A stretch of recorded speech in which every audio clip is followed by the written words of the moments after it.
I'm sitting right now at a cemetery, and as strange as it might sound, this has been one of my favorite environments lately. Since I moved here to Sebastopol, I find my body always wanting to come back here. It just feels so still, which makes a lot of sense.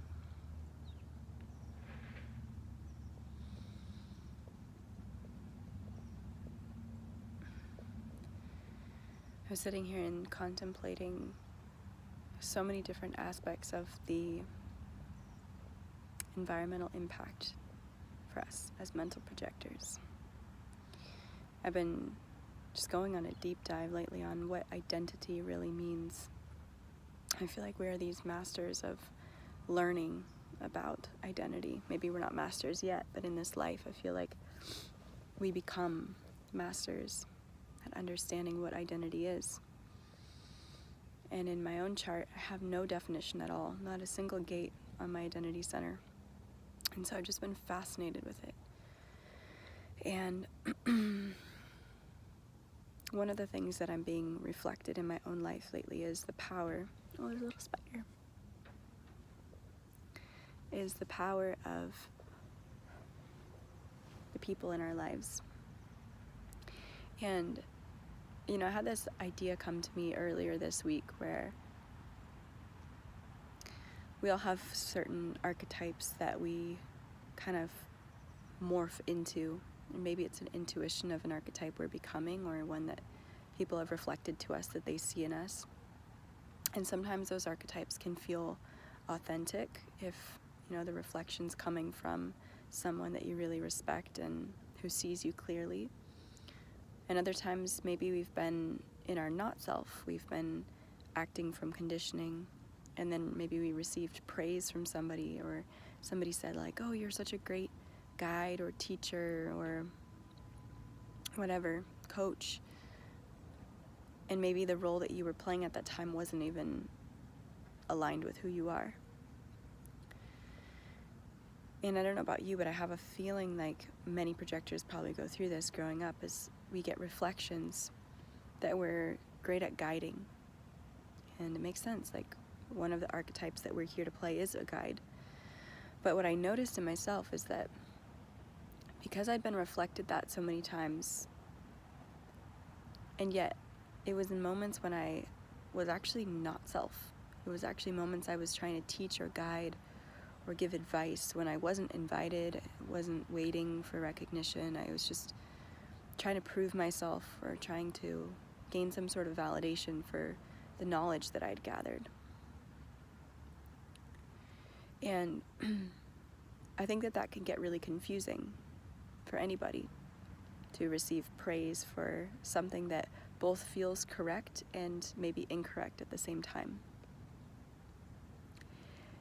And mostly right now, all I want to do is just speak to my personal experience, which has been the challenge in when you're going through a deconditioning process and you're seeing all the places that you were not self and the people that were surrounding you at that time and the reflections that you were receiving at that time. And yet, intuitively, you still feel like a guide, but you realize that maybe you're not in a place yet where your guidance is the right archetype for you. That's been a hard pill for me to swallow. It's like I was trying to be the guide, and I realized that our true guidance comes when we're not trying. And this is actually the reflection that I keep receiving from my closest friends now that I'm surrounded by people who are really acting in alignment with themselves. And the feedback I keep getting is like, hey Kaylee, like you guide more, you impact more when you're not trying. But when you're trying to force being a leader or a teacher or a guide, that's when it doesn't come across the same way. It doesn't land the same way, and it doesn't feel as good either, right? It's just such a misuse of energy. And so for me, that's actually been quite challenging lately, because I've built this whole identity around being this guide and this coach and this teacher, and there's almost like this momentum inside of me. I think we have momentum around the things we identify with. And so it's almost like my brain is set, my analytical process, that defined ajna, is set to this setting that's like this inner narrator, and it's always an echo of whatever I'm doing. The narrator's always talking about how I'm going to teach it. And it's gotten really frustrating to me because most of the time, what I realize when I actually sit down and contemplate is that I don't actually want to teach the things that I'm going through. I want to be experiencing them in my body as a sensation. I want to be present with what's actually happening. But I'm willing to bet money that a lot of mental projectors out there have also been avid people pleasers, because I bet you as kids, most of us were so open and we didn't have an understanding of our energy, what's mine, what's theirs. And so I bet you most of us were probably like little sponges. And if our parents were upset or sad, whatever the emotion was that was uncomfortable for them, I bet you anything that on an energetic level we made a contract by saying, here, give it to me so that you don't have to feel it on your own, so that I can be of support to you, or so that I can give you love, or that I can get affection, so that I can get my needs met. Let me soak that up for you. And that's really confusing as a child, because we don't even know that that's happening. And so who we become, the identity that we become, is all based on our environmental feedback of what we're being reflected, right? We don't even know who we are. We're literally being shown. All projectors are really being shown by asking, who are you, right? But if you think about the design of somebody who's environmental authority, our identity is completely made up of decisions that we've made about who we are. And so if we're supposed to sound it out with the people around us, and if as you're growing up, every decision of who you are is based on your parents and your immediate friends and community, think about the identity that you'd created. And think about the fact that none of that was actually you. So it makes a lot of sense that we have to go through so much deconditioning.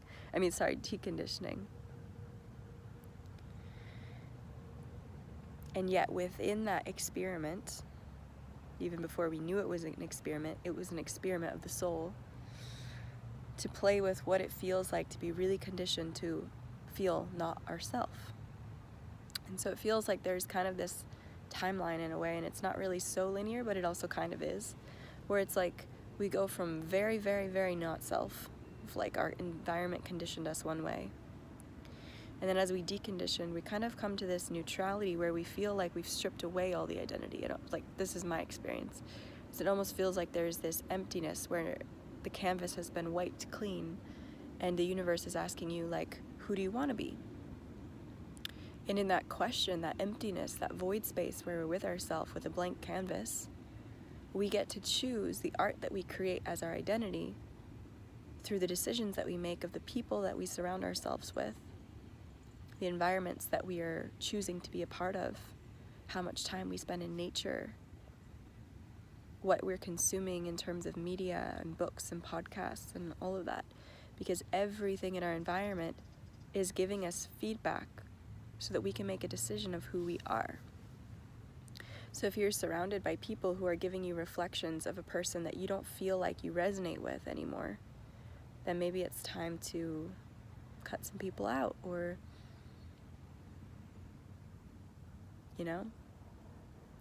let things kind of dissipate. If you're engaged with family that's making you feel like that limited, obligated, conditioned little kid,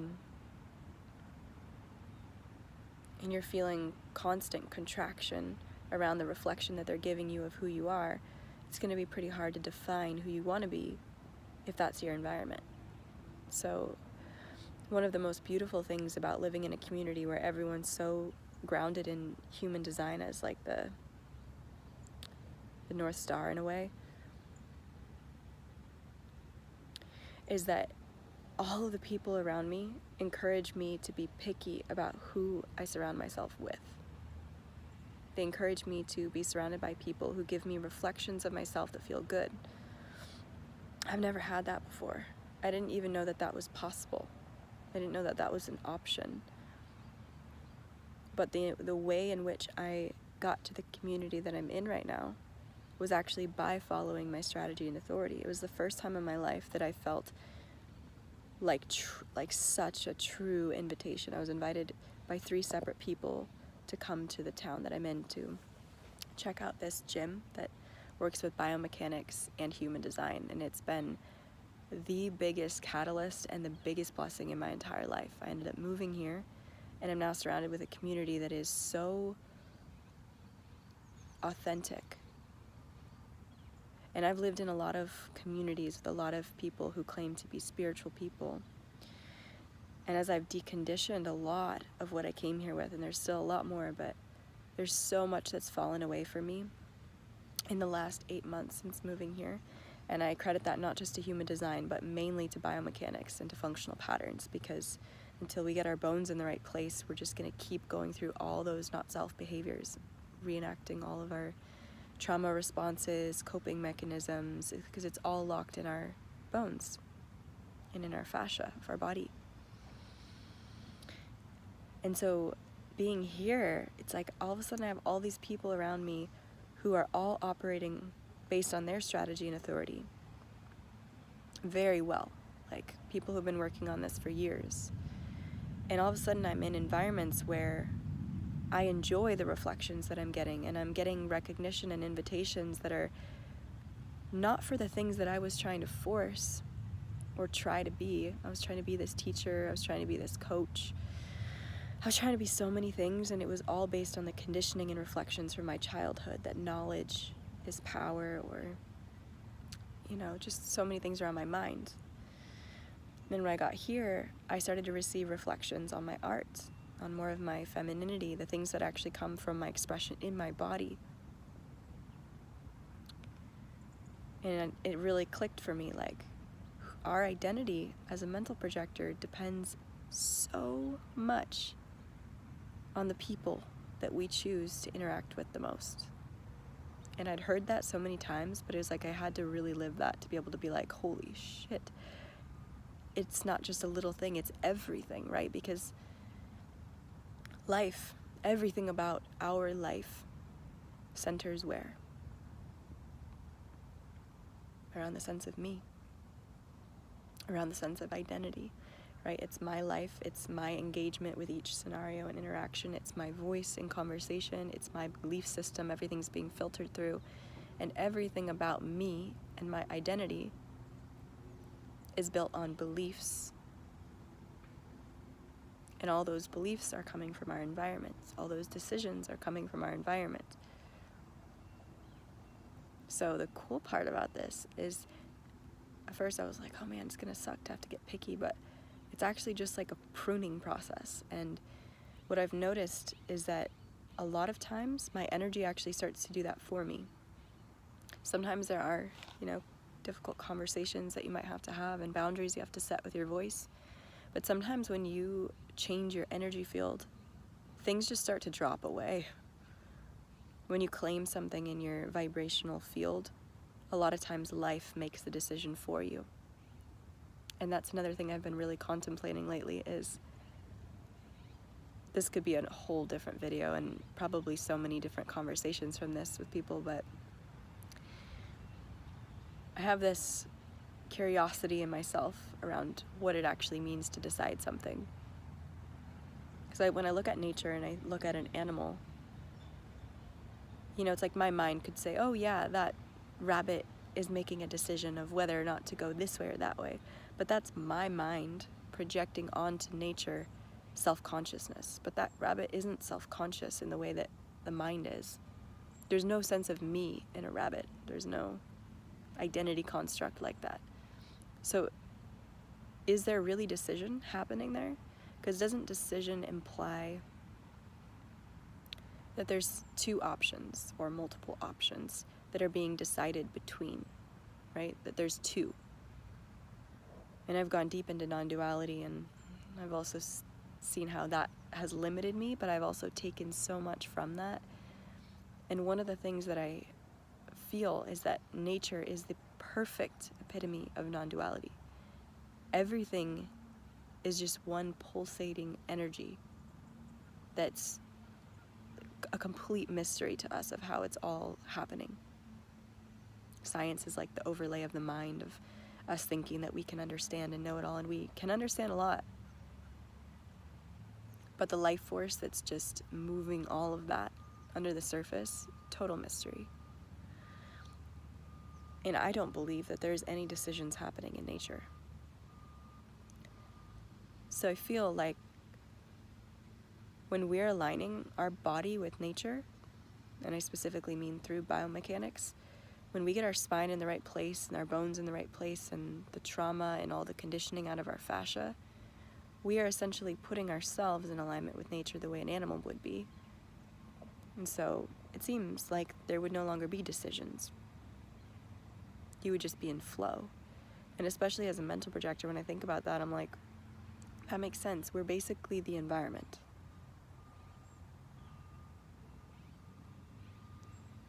And if you're stripping away all of those conditionings, whatever you want to call them, conditioning patterns in your mind and in the body, what's left? I have an intuition that the more and more we go into this journey and get used to using our strategy and authority, and this goes for anybody, eventually your body just moves. That's kind of the whole purpose, it seems like, is like these ideas, even the mental construct of using a strategy and authority, it's a mental idea, like a stepping stone for your mind to think that it's redirecting consciousness basically back to the body. But does the body ever make a decision? Because a decision seems like can only happen in the mind when there's two things happening, a choice, this or that. But the body, when aligned with nature, just moves. So it would seem to anybody else looking at somebody that decisions are happening. Oh, they chose to go right instead of left. Did they? How do you know? Was there a choice there?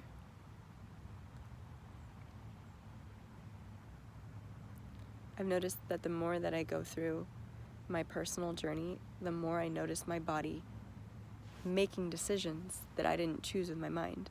And then in hindsight, I go, oh wow, my body decided to do something. But is that even an accurate, story?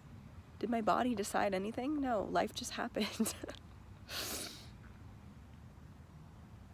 Getting ringing in my ears, which always happens when I'm speaking something true to myself. So this has been the beauty for me, not just in human design, but in this realm of biomechanics, is that I feel that those two, I can't imagine now going back and being in the human design realm without doing this work on my body. Because they seem to be complete partners. And the people, the community, the gym that I'm a part of here is the only place in the entire world that's doing this. And for the record, if you are intrigued at all by that, because almost everybody I talk to about this, they're like, what? What is this? I need to check it out. So if that intrigues you at all, it's in Santa Rosa. It's called Movement by Design. And there is online options and trainers, and it's the most life-changing thing I've ever done for myself. Within 8 months, I have seen myself change more than I had in 5 years of trying to do all kinds of inner work and modalities. And it's not that any of the other things didn't work, but what I noticed is that it felt like they would work for a few months and then I'd be right back in the same patterns, right back in the same behaviors, because it was all in my bones and all in my fascia, and I didn't understand any of that. So anyways, this has just been a little rant today. I'd be curious to hear from you guys if there's any other mental projectors watching. What has your experience been with the environments you grew up in, environment you're in now? What are the reflections that you're getting? Do you feel how do you feel in your body when you're making decisions? I'm always really curious to hear other people's experience as you're like learning about strategy and authority as a mental projector, what that feels like. Because for me, it's been really frustrating. And anytime people say strategy and authority, my mind goes, I still don't get it. And I'm like slowly seeing it happen. But it's so much less of a mental thing, right? It's like watching, like, oh, my body's just making different decisions because my environment's different. But anyway, rant over for today. See you guys later.